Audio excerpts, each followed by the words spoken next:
I'm sure the internet is not going to save the planet, mobile phones are not going to save the planet, but I think we're in for a very interesting 10 or 20 years in development as a result of this wave of ICTs that are flowing into poor communities now and really starting to arrive now in a way that they weren't even 5 years ago.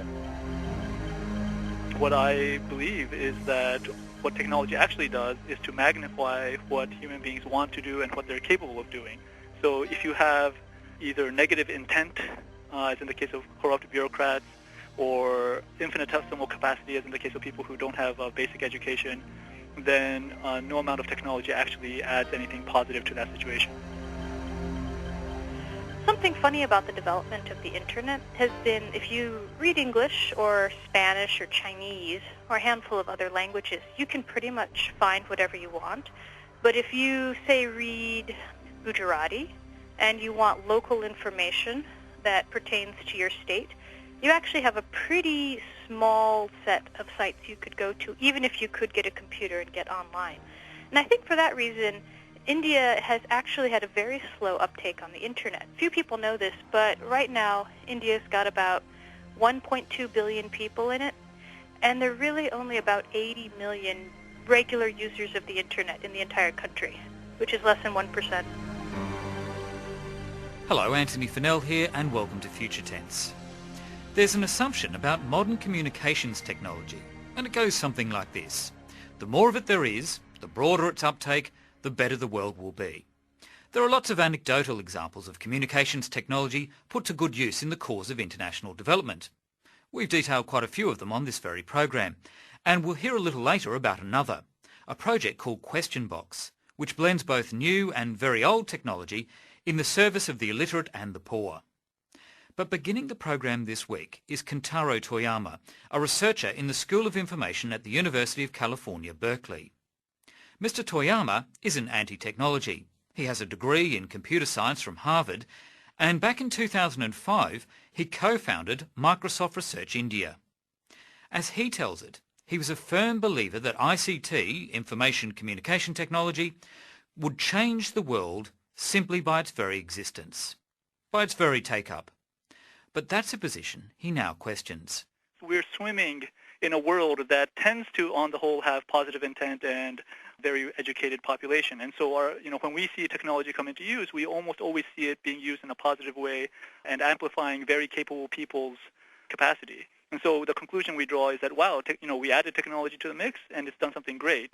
The problem is that, there are places in the world where that natural assumption that we make about what people can do, it doesn't actually exist. And so if you add technology, you often see the case that nothing actually happens. There is a buzz around technology in the developing world, though, isn't there? I mean, it is something that world leaders, that international institutions, they find it very easy to talk about. Absolutely. I think right now the world is in a bit of a craze about, for example, the potential for mobile phones to change the world. There's certainly something very unique about mobile phones. They're incredibly affordable. They allow people to do something that everybody wants to do. In 2010, I believe the number of mobile phone accounts in the world exceeded 5 billion, which is comfortably more than the total population of the world over the age of 20.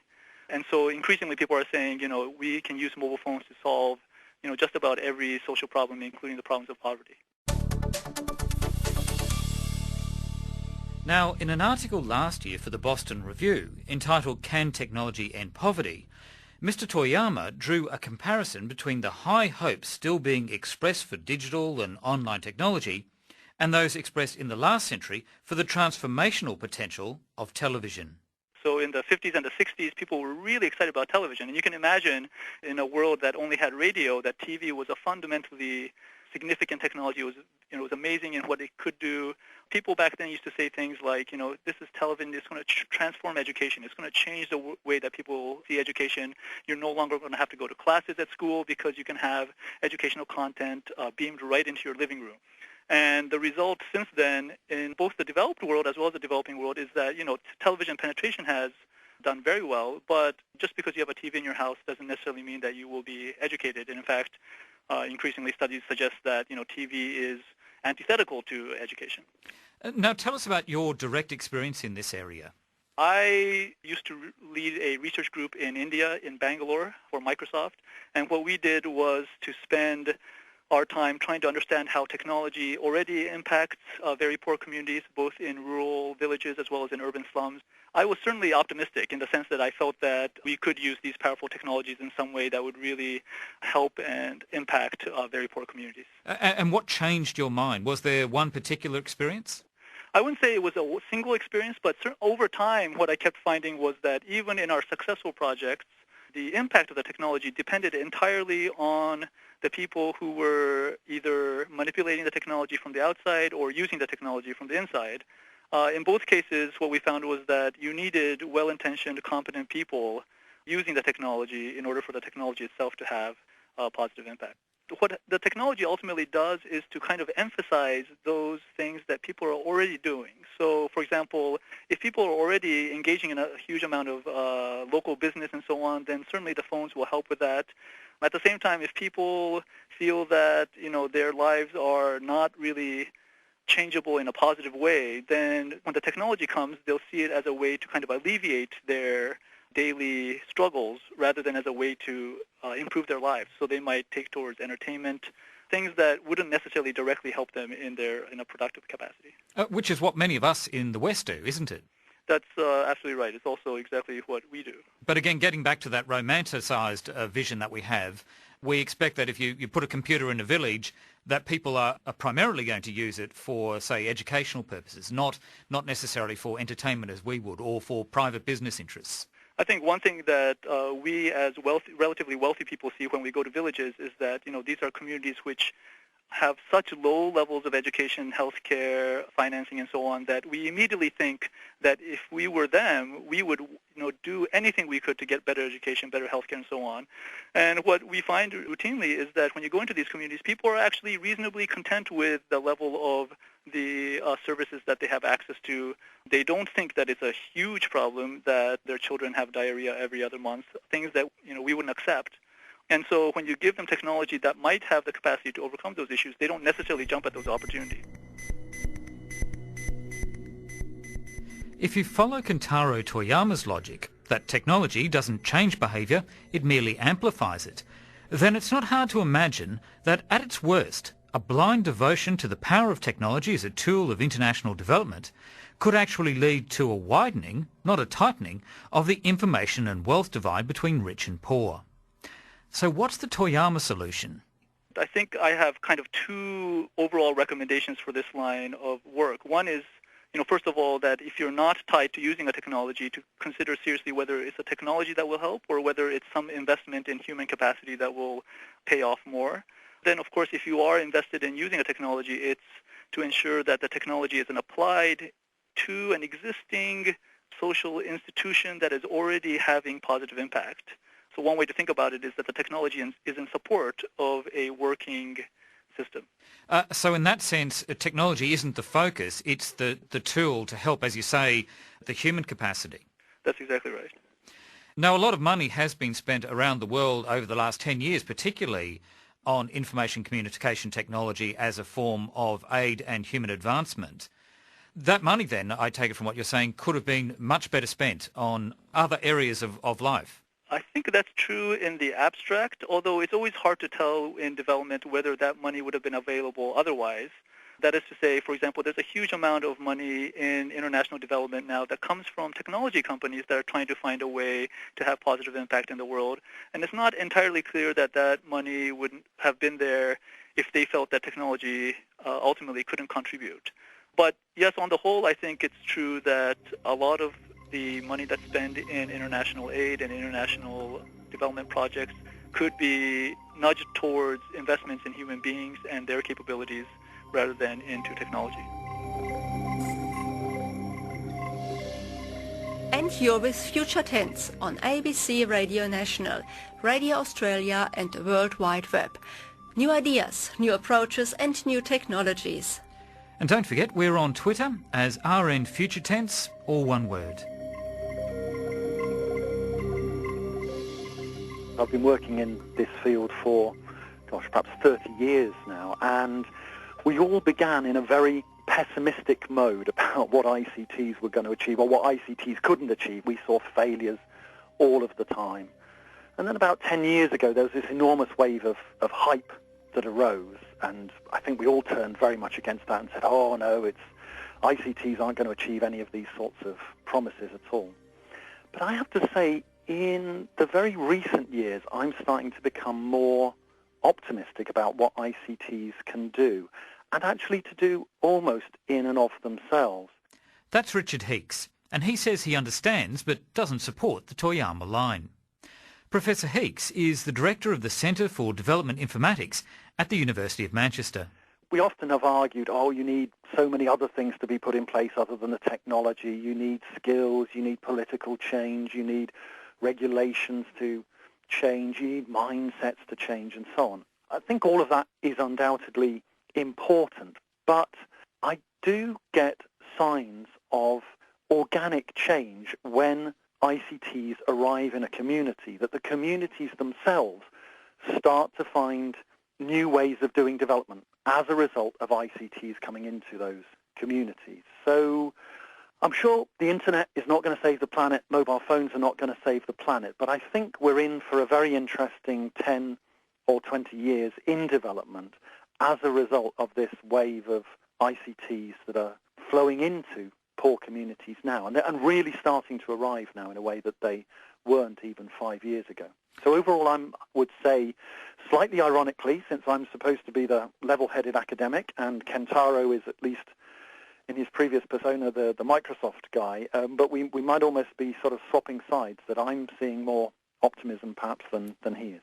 That said, a recent report from the United Nations Conference on Trade and Development, entitled the 2010 Information Economy Report, was cautious about drawing too strong a connection between information communication technology, ICTs, and development and income generation.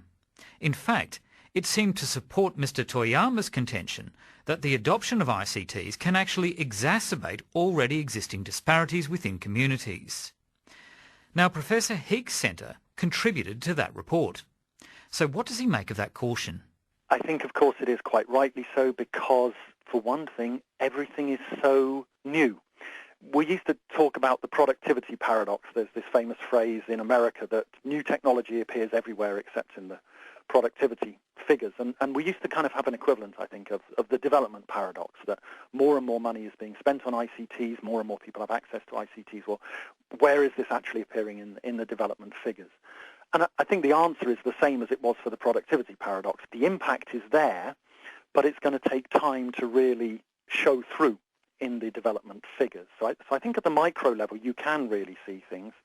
The UN Information Economy Report is taking an overview and is quite rightly saying, well, at a kind of global level or looking right across the whole of the developing world, it's hard to exactly pinpoint and say, well, this amount of GDP has been increased by the introduction of new technologies and so on. I mean, but I wouldn't go the other way and say, well, we're not seeing anything, because we've certainly got signs of millions of people being affected these days by ICTs, job creation, income generation, and so on. Looks like unlimited India calling is settling for nothing less than the best. Here's what their customers have to say. I shopped a lot on prices. There are some that claim 1 cent per minute even when it's not, but I'm paying 0 cents per minute. I can call from a landline or cell phone, monthly flat rate, no permanent charge. It's awesome. Figures from a KPMG survey last year found that India and China were leading the world in terms of the take-up of mobile phone transactions for things like banking and purchasing. And it's now estimated that there are around 600 million mobile phone users in India. Mobile phones have taken off on the subcontinent in part because they're relatively cheap to use and they don't require a great deal of literacy, unlike the internet, which, as we heard at the beginning of the program, is actually being accessed by only around 1% of the population. But there are many people, the poor of the poor, who have no access to either a mobile phone or a computer. Now, a few years ago, California-based Rose Shuman looked at the internet, the vast bounty of potential information available online, and then looked at the impoverished of India and wondered how she could help the poor make the most of the new information age. Her solution was to combine both high-tech and low-tech in a single service, and she called it the question box. The idea is actually rather simple. It's a metal box, and it goes up on a wall, and it has two buttons. One is green, and one is red. And if you walk up to the box and push the green button, it will initiate a telephone call to someone who speaks your local language and is most often in front of a computer that's attached to the internet. And what it is a portal to rural villages and urban slums to the world of the internet in a way that just about everyone can access, in which you have one person who can speak both the local language and search online, basically mediating all the content on the internet for small populations that don't have to go any farther than a stroll to their corner store to get information. And what's important, or what stands out with this project, is the simplicity of it, isn't it? Yeah, the informal motto that we've kept in mind is designing for grandma. And basically the idea that technology should be enabling, and the ideal technology project doesn't involve learning any new technology at all. And in fact, it's even better if people don't realize they've learned anything, and it's about the content or the aims of your actual project. So what we thought made a lot of sense was using the telephone infrastructures that everybody's already familiar with, and everybody knows how to use at this point, and harnessing it for a rather different purpose. And this is not just helping the poor who can't afford computers or mobile technology. This also benefits people in villages who wouldn't have any use for a computer because they're illiterate.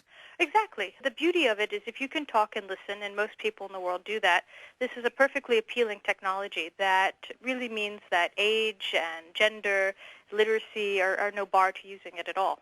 The Question Box initiative has been underway in different parts of India since 2007. And in 2009 they began a pilot in Uganda in cooperation with the Grameen Foundation, which pioneered the idea of microfinance. Rose Shuman again. What it is it's about taking, I think, big complicated concepts like, say, banking in the microfinance sense, or internet communications and research, and really reconceptualizing them down to a very simple and basic level in which you strip away everything that isn't necessary, and you're left with just the core, whether it be getting a loan to a villager or getting information to a villager in the simplest manner possible. So do you believe that we often make the mistake of trying to help the developing world with technology? As we do that, we forget that technology isn't a good in and of itself, that we shouldn't actually be focused too much on technology for its own sake. I absolutely agree with that, and I think it's definitely true in the developing world, but also true even in the developed world. If you think about the litany of new technologies that come online every day now, I think that especially if you're a bit older, not always, but often, you're kind of tired of having to learn something new all the time. And so I think that it's generally a good idea, or a sort of a universal design ideal, that technology should be subordinate to human instinct and to human logic, and that the most successful technologies, I think, cut across what country you live in and really are about making technologies analogous to something that's already in your life. So what do I mean by that? So for the question box, we put the green button and the red button. And the reason we chose that was that most everybody at that point had seen a mobile phone, and so they would know that the green button made a call initiate, and the red button stopped the call. So therefore, we figured people would be able to understand what the button means when moved on to our box. But if you don't put those linking or bridge points in there, technology quickly becomes very confusing and often has too many options. In the end, you end up frustrating people, no matter where you are. Could I get you to give us an idea of the different sorts of questions that people have used Question Box for? You know, I actually just pulled up on my computer a recent list of questions that school kids in our newest Question Box site have been asking. So these are what kids want to know, at least, in Maharashtra state. They want to know Mahatma Gandhi's date of birth and place. They want to know who invented the mobile phone. They want to know what capital is in Chaiganser. They want to know how many bones in the human body. And they want to know what creates soil, amongst other things. What about people using it to help their business, to understand, say, I don't know, like cattle prices or things like that, information that they perhaps wouldn't be able to get within their own village confines? Yeah, one thing that's been very valuable and a consistent and popular use in the non-school question box sites has been, in India, produce prices. So what you have is smallholder farmers are very much at the mercy of middlemen, and middlemen know what the big market prices are, and they buy the goods from the smallholder and then truck it off to market and make usually a pretty good profit. So what the farmers always want to know is, what is that actual market price? Because if they know the market price, they can then negotiate with the middlemen a much fairer price for their goods. So in a certain way, it's cut out a big inequality in the local markets and brought more resources to the actual person who does the farming. Now, this is a simple form of technology, but you are still reliant, aren't you, on things like internet connections. Have those kind of things been a problem? Well, in Uganda, we actually did have trouble with internet, so we worked around it.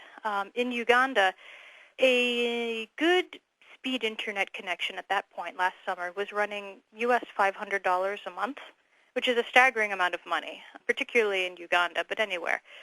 So what we did was we built a 3-tier system in which we put on our local computers as much information as we could, particularly about agriculture, so that if somebody called and it was in our database, then we could answer it right on the spot.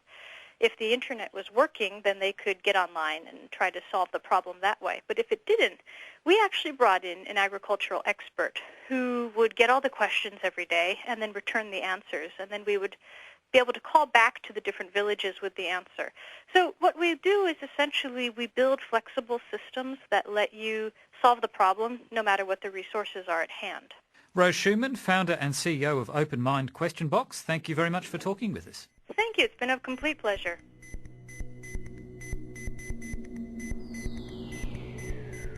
Now let's go back to Richard Heeks from the Centre for Development Informatics at the University of Manchester.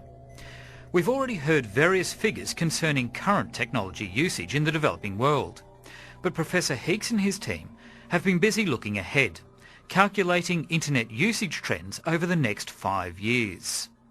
So what can he tell us about the near future? We've still got quite a lag. We calculated what we called a digital lag, which is how long will it take the poorest countries of the world to get where the richest countries of the world are today. And for mobile phones, it's not too bad. If we take, say, let's take 2005 as a sort of baseline, then the poorest countries of the world will, in 2015, be where the richest countries of the world were in 2005. For the internet, for broadband, it's a longer lag. We're looking at more like 15 to 17 years, so it won't be until 2020, 2022 that the poorest countries are where we in the UK, in Australia, were even 5 years ago. So it's a relentless process. It may seem fairly slow. The actual growth rates, if you look at them, are still pretty amazing, kind of 20% per year for the internet. The poorest countries of the world, still 50% per year increase in the number of mobile subscribers. These are still phenomenal rates, but particularly for the internet, because it's from such a low base, I think it's still going to be maybe 10 years at least before we can start thinking about the internet being a real game changer in the way that mobiles are maybe arguably being at the moment. One of the things that you've talked about is the importance of changing our view of the world's poor, that we have this view that they're passive consumers of information communication technology, and that we now need to start seeing them much more as innovators and producers. How significant do you think that sort of perception change really is? I think if we look back to the year 2000, late 1990s, the biggest mistake that was made by governments, by companies, by development agencies was they completely missed the mobile revolution. They were focusing on what are called telecentres. That's a little room with a few PCs that are internet connected. They thought that was going to be the model that developing countries were taking up. The reason they did that is because they completely misunderstood the world's poor. They thought the poor of the developing world were going to be like the people living in Australia, Europe and North America. If you looked at those people, they spent 3% of their income on telecommunications. So everybody said, well, the poor are going to be the same as everybody else. And 3% of their income is nothing very much at all. So there's really going to be no great demand for mobile phones in these developing countries. And we're only going to get the internet in if we keep subsidizing that. That proved to be completely incorrect. The poor will spend, it turns out, up to a quarter of their total income on telecommunications, up to three-quarters of their disposable income. That is their income if you remove the essentials like food. So that lesson was really that these agencies, these governments, these companies had completely the wrong worldview about the poor of the developing world. They saw them as not having, not needing, not using these new technologies. So what I'm arguing now is, okay, now we've accepted that the poor are consumers of mobile telephony. Let's not make the same mistake for the next 10 years ahead. And if we look at what's actually happening on the ground now in poor communities, we find that we need to move beyond this kind of bottom-of-the-pyramid mentality, which said the poor are just fodder for the products and services of large companies. If we look actually on the ground, we find the poor being content creators, groups of women undertaking community radio programs, musicians making and sharing music digitally. We see the poor are workers in IT. They're involved in social outsourcing experiments where they're actually doing data entry work and digitization work. We see them as entrepreneurs. There's an estimate of something like 3 million jobs have been, micro-enterprise jobs have been created through mobiles in Africa. And we see them as innovators as well. They're starting to do new things within their communities with ICT. So I think all of those results and all of that evidence is really telling us we've got to once again move our view of the world's poor on, not see them just as consumers, but start seeing them as workers, as entrepreneurs, as innovators, and see IT as enabling that. Professor Richard Heeks from the University of Manchester. Also on today's program were Kentaro Toyama from the School of Information at the University of California, Berkeley, and Rose Shuman from the non-profit organisation called Open Mind. And go to our website if you'd like more details, abc.net.au/rn/future-tense. Next week, a conversation with the man who gave us the term digital native, Douglas Rushkoff, the author of the new book, Program or Be Programmed. If people understood how to use the technologies on offer, they would get a lot more out of them and be much less likely to be used by them. The technologies that we're using are embedded with purposes. Those are called programs. And if you're not aware of that programming and capable of programming yourself, then you're not really participating in this medium. There are people who are participating in this medium. A lot of them don't really have your best interests at heart. I am advocating that we raise people with some knowledge of programming, the same way we think of it as important for kids to know basic math and long division and those sorts of things. I think kids should also understand the very basics of programming so that when they operate a computer, they don't think of it like a TV set. They don't think of the computer in terms of what it's come packaged with, but they think of a computer also as a blank slate. It's just like introducing kids to reading and writing. You show them books, but you also give them blank pieces of paper where they could write their own words. I feel like those few schools that do teach computers teach kids not really computers, they teach them Microsoft Office, which is great for creating the office worker of the 1990s, but not for creating the people who are going to build the 21st century. Program or Be Programmed, next week on Future Tense.